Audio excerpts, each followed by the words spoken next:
I'm Jennifer Umani and I'm here on assignment for Mongabay here in the Boké region of Guinea. For the last 3 years, bauxite mining has ramped up in Guinea. One of the world's poorest countries, Guinea is also a critical habitat for endangered animals like the western chimpanzee. With new demand from China, this West African state is now the world's third largest producer of bauxite.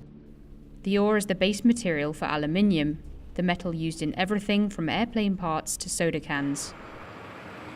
We travelled right to the heart of bauxite country in Guinea to speak with residents who are angry about their land being sold off to mining firms.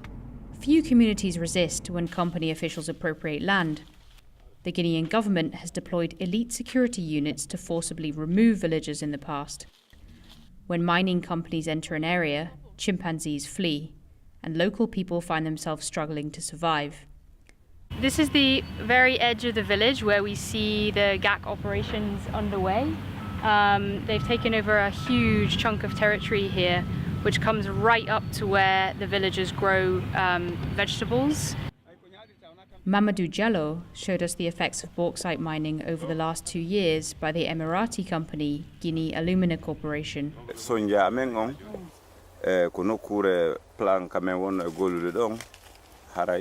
Dila 1902 depuis 2004 gouvernement ngong arno wiyo men aw hara men hebay ko men wura men aw nona may yalage lemunne kaccu men ayna be ko dum don gurdanga men da wonta facile to jawre ken noga ko te jawre ko soppo kadi noga kadi honno sozu dumani kula dum no fono gano.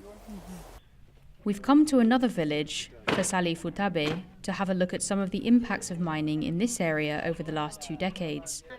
The village sits close to one of the oldest mining sites in the country, owned by Rio Tinto, Alcoa and the Guinean state. Their consortium, Compagnie des Bauxites de Guinée, has operated in Guinea since the 1970s, but the villagers here still have no road, school or electricity. Kunsa Bailo Bari is a youth leader who has led complaints against the company. Donc on a décidé de porter plainte contre la CBZ parce que les impacts au niveau de notre village étaient énormes. Nous avons notre marigot dont vous voyez ici qui est pollué et actuellement qui tarisse même au début mois à mi-mars. Donc ensuite il y a la pollution de l'air et maintenant la pollution de l'air qui concerne maintenant tous les arbres ne produisent plus comme avant. This is a country where 25% of the land remains covered by forest. Guinea is also home to 18,000 of West Africa's remaining chimpanzees and 22 areas that are designated as highly important for tropical plant species. When their land is cleared of trees, villagers also lose their main sources of food, drinking water and herbal medicine. In 2017 and 18, riots broke out in Boké, the town at the heart of the bauxite boom. The unrest was linked to low wages, the pollution of water sources, and frequent electricity cuts. Mining firms say that runaway growth and a lack of environmental studies have made it hard to keep track of their impact. Frédéric Bouzig is the general manager at Société Minière de Boké, a Franco-Asian consortium which exclusively supplies the Chinese market.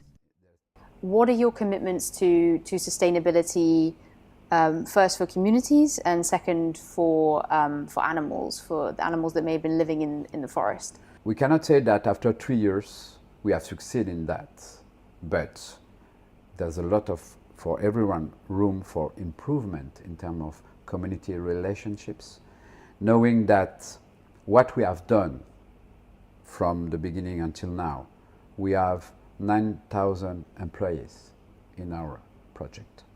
In terms of environment, you have nothing. You know nothing about the land. You know nothing about the field because we don't have had any studies before, any surveys updated to know what we have. So we need to conduct surveys.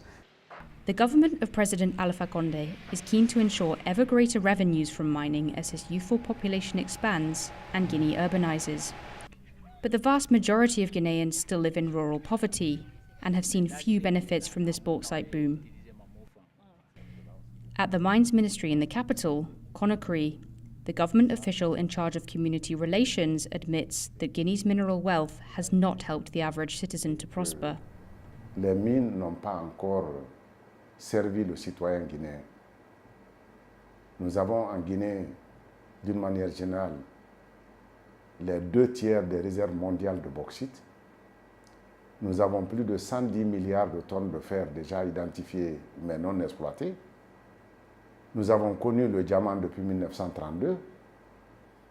C'est vous dire que ce n'est pas seulement le cas, n'est pas simplement le cas de Boké.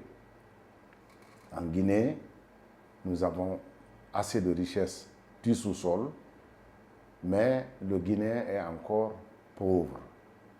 La Guinée est un pays riche mais pauvre. Guinea accounted for a full 40% of China's bauxite imports in 2017, after Malaysia and Indonesia halted production due to fears of permanent environmental damage. But Guinean bauxite is also being exported to the United States and bought by aviation manufacturers such as Boeing. Amadou Ba runs a local campaign group called Action Mine, which is lobbying for stricter regulation of the mining sector. He says Western companies that buy aluminium should scrutinise their supply chain more closely and stop buying from firms which are destroying the environment in Guinea. Je pense qu'il y a nécessité aujourd'hui que ces entreprises se questionnent sur l'origine des matières premières qu'ils utilisent dans le cadre, bien entendu, de leur industrie. Il faudrait que les compagnies minières qui évoluent dans la localité fassent l'inventaire des espèces de la biodiversité qui y résident, telles que les chimpanzés, qui sont d'une importance capitale. Modern economies and businesses cannot function without aluminium, but there is almost no scrutiny of where bauxite, which is required to make the metal, really comes from. Communities have seen almost zero benefits from bauxite mining in Guinea, while thousands of chimpanzees and rare plant species are at risk. Guineans want Asian and Western companies to look hard at the environmental destruction being wrought for our airplanes and Coke cans. Without external pressure, a whole nation's forests and wildlife could disappear forever.